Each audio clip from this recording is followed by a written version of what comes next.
There, Stuart.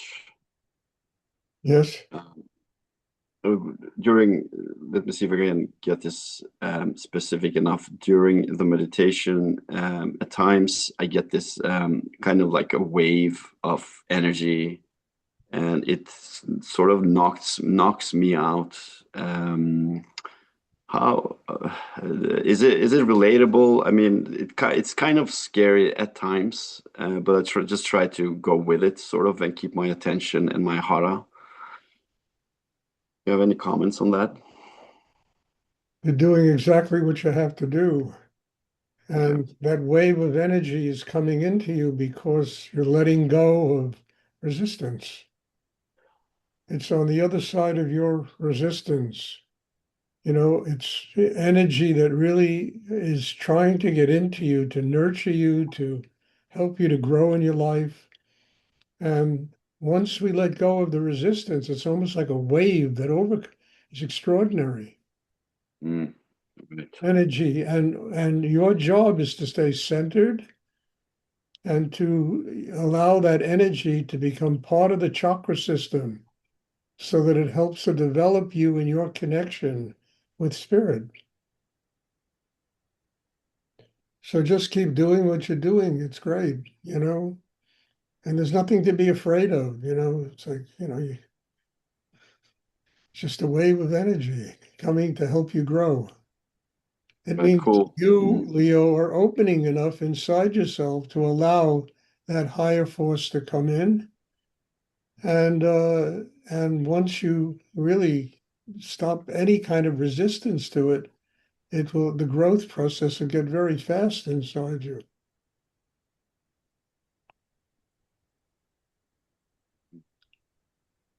Yeah, thank you. That's comforting to hear, because I think what kind of knocks my socks off a bit is this sense of somehow losing myself, but maybe that's a part of the self that I'm Do me a eager. big favor, Leo. Lose yourself, okay?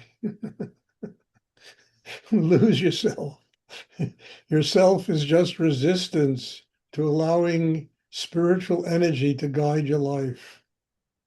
Look, we're used to living with this thing called self, the tension, the resistance, the problems, the mind that never shuts up, the emotions, the sexual energy. We live with this thing called self. And in most cases, it's like a minor insane asylum that goes on inside people.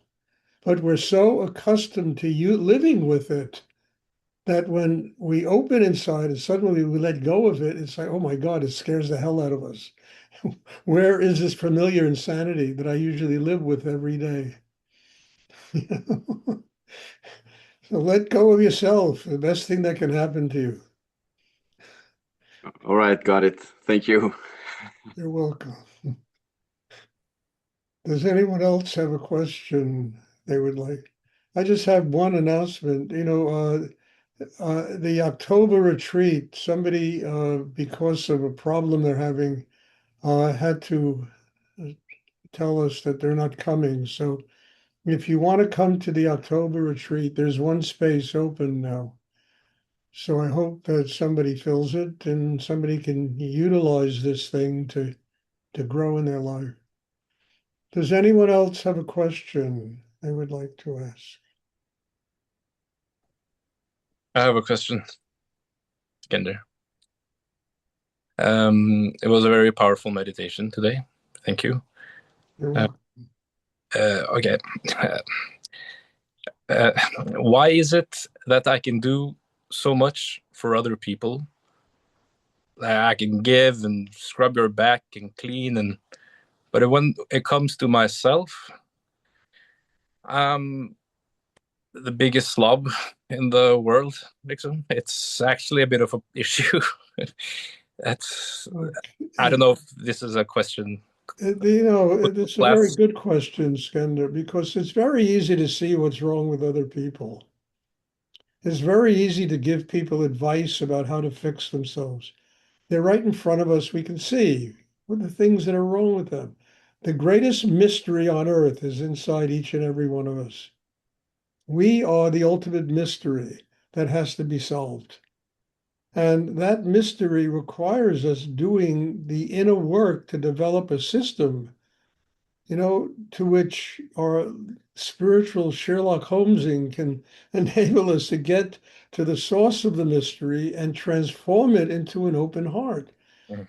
But what you just described is one of the problems with just about every human being, the mystery of themselves. And I think that is what we're here to unravel and what we're here to learn about. And not even learn about it, just to change it and to say, having mystery in myself is something fantastic. I never will get to the source of that mystery, but every step I take towards the source of mystery brings me closer to having a spiritual life. Getting to the source of that mystery is truly becoming one with God. That's where the mystery goes. And people are so full of themselves. As I always say, the mind, the emotions, all of that local stuff that goes on inside people, that the mystery is always hiding behind some kind of shadowy place inside each and every one of us. And the whole work of getting there is really the work of what it means to have a spiritual life, unfolding the mystery of the universe, becoming one with God. So I wouldn't worry about it. Other people are easy to diagnose. They're right in front of us, and we see them, we can diagnose them. Sometimes we're right, sometimes we're wrong, but we always have an opinion to give to somebody else.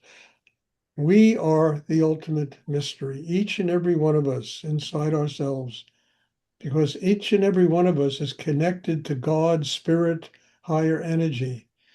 And we really have to walk on that mysterious path because it leads to a oneness.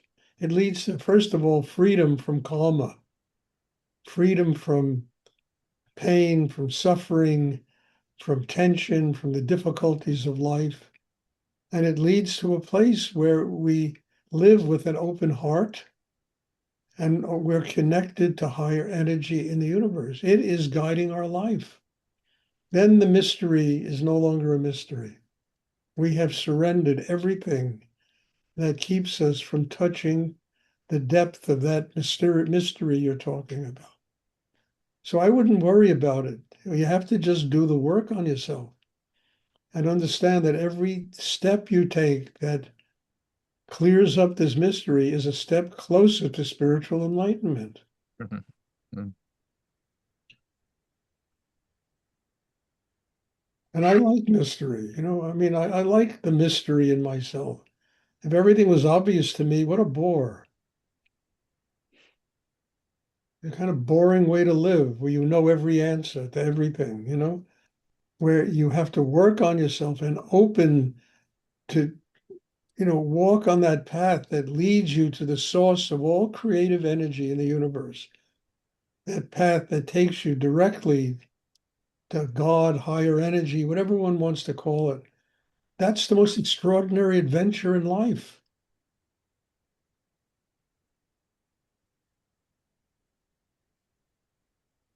And all of that exists inside each and every one of us.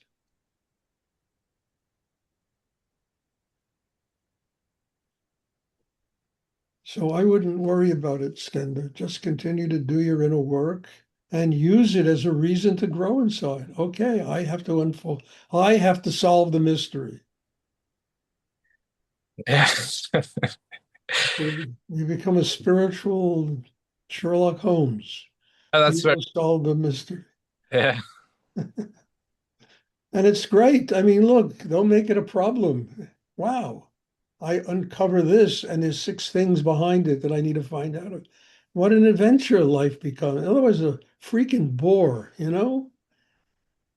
where you know all the answers, you don't have to do anything.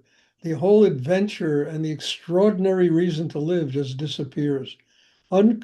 Solving that mystery, uncovering that is the most extraordinary adventure in life. And it exists inside you and every single human being. We don't have to go looking for it at the North Pole, or the South Pole or the Himalaya Mountains. It's inside us. Years ago, I used to run a gallery on 13th Street in Broadway, and I sold Asian art. I sold, ritual objects from Tibet and from India and statues and all kinds of paintings. And I would have people constantly coming into my gallery telling me how they're going to go to the Andes, they're going to go to that Machu Picchu, they're going to go, wherever they're going to go, the Himalayan mountains, caves, and they're going to find the answer to their spiritual search. I got so tired of listening to it, I wrote a line that I put in a book that the most sacred place on earth is exactly where you're standing. I wound up in one of my books, that line. I don't even remember which one, but it's in one of my books. The most sacred place on earth is exactly where you are, where you're standing. Look inside. That is where the adventure is, the mystery is, the miracle of life is. Hmm. The mystery becomes fantastic. Wow, what a thing to solve. Yeah. Okay. Okay, Yeah, I get it. Yeah. got it. Okay. Does anyone else have a question they would like to ask?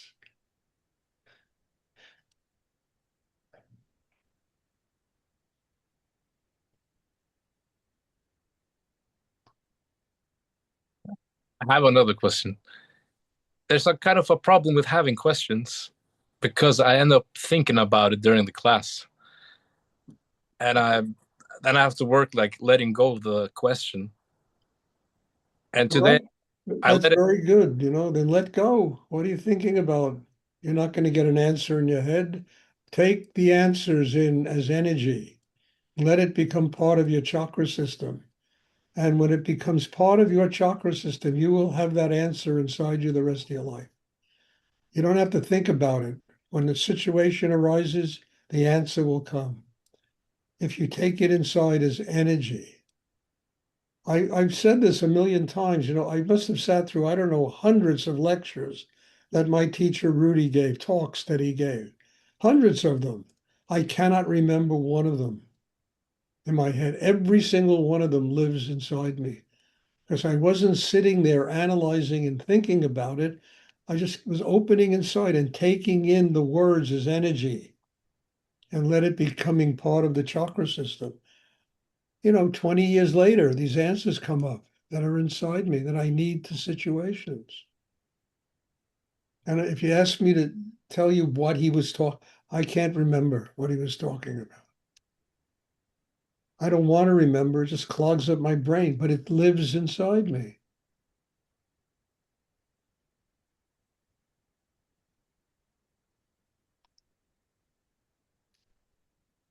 Does anyone else have a question they would like? Well, a lot of people leave, and I think it's kind of an insult that people leave this early. And I'm getting not to like it because some of the things I talk about are so profound and interesting. And, people just leave. I see just their names there, they leave. And I think it's just stupid for people to wait another 10 minutes. Something might come up that can really help you in your spiritual growth.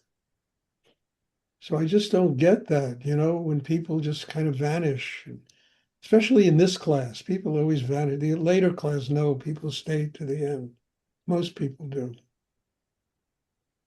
Does anyone else have a question they would like to ask?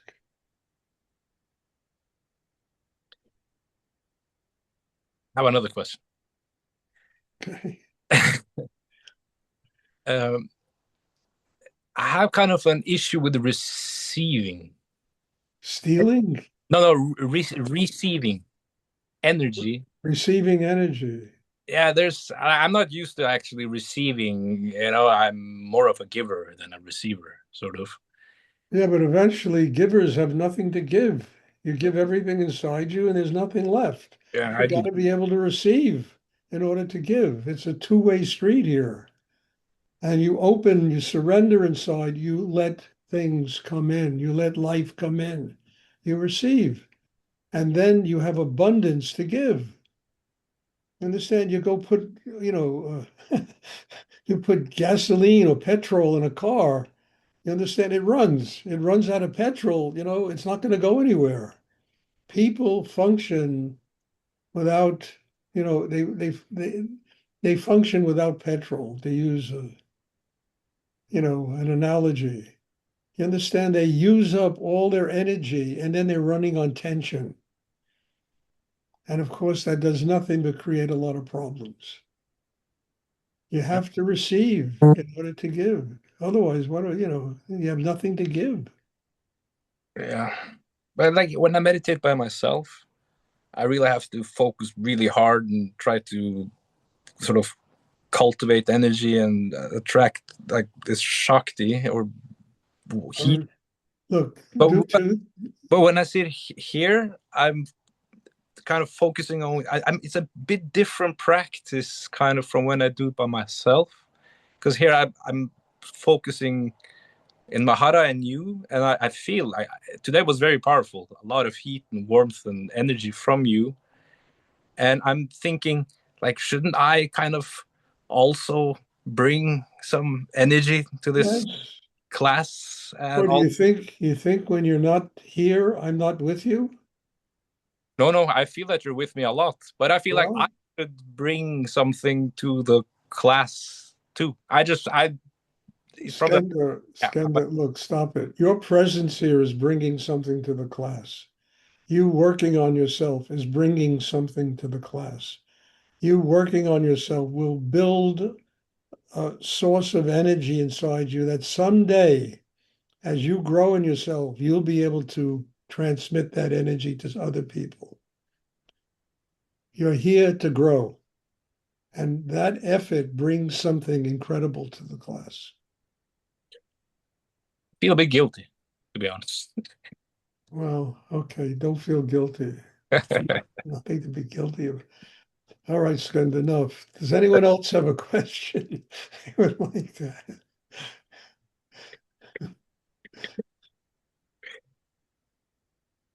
Thank you. You're welcome. Okay, just to finish this, look, I do meditations with people over telephones, Zoom. I'm not present in their space at the moment, and they work. If you sit down, you have a little altar set up with a picture of myself or Rudy or Nityananda or any teacher who is sitting in a state of meditation. Could be a Buddha, it could be an image of Christ, any that's sitting in a state of meditation. And you open your heart. Not only will I be there, Rudy will be there, Nityananda will be there, a whole school of lohans and higher energy will be there for you to grow. And they will work for you. You will connect with those energies. But don't expect to do it immediately. It takes time to train yourself how to get focused and how to stay centered inside, how to keep the heart open, how to have a quiet mind, how to, master your sexual energy, which is also a big one. It takes time to learn the craft of meditation. And if you are worried that you haven't mastered it yet, it's just telling you have work to do on yourself. And when you begin to open in the chakras and develop, there will be so many teachers that will be providing Shakti for you that it's just an extraordinary situation. I mean, I don't have to go anywhere to connect with Rudy and Nityananda and God knows, Kala Rinpoche and teachers that have been really important in my life. Connect with Shiva, with Ganesh, with, the whole pantheon of Hindu, gods and spiritual, things. And it's all there, connecting with Moses, connecting with Muhammad, connecting with all the greatest souls that have ever lived. They are all in the cosmos. waiting to feed you. Your job, my job, is to open and to allow them to do it. The whole cosmos is full of energy forces that are dying to give people on the earth a connection with spirit. Problem is, people on the earth, they don't do the work on themselves to open to that level and receive that kind of energy.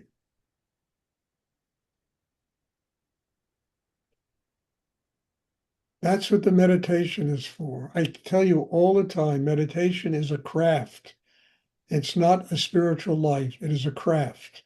It's a craft that will bring about a spiritual life to you once you learn to master it.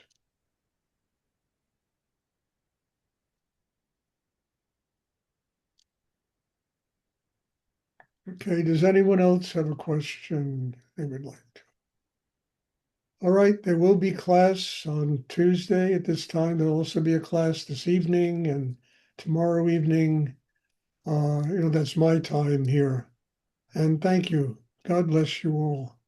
I've said it 100 times, I'll say it again. Every single one of you is my teacher, and every single one of you is there to give me a reason to really grow and develop in my life.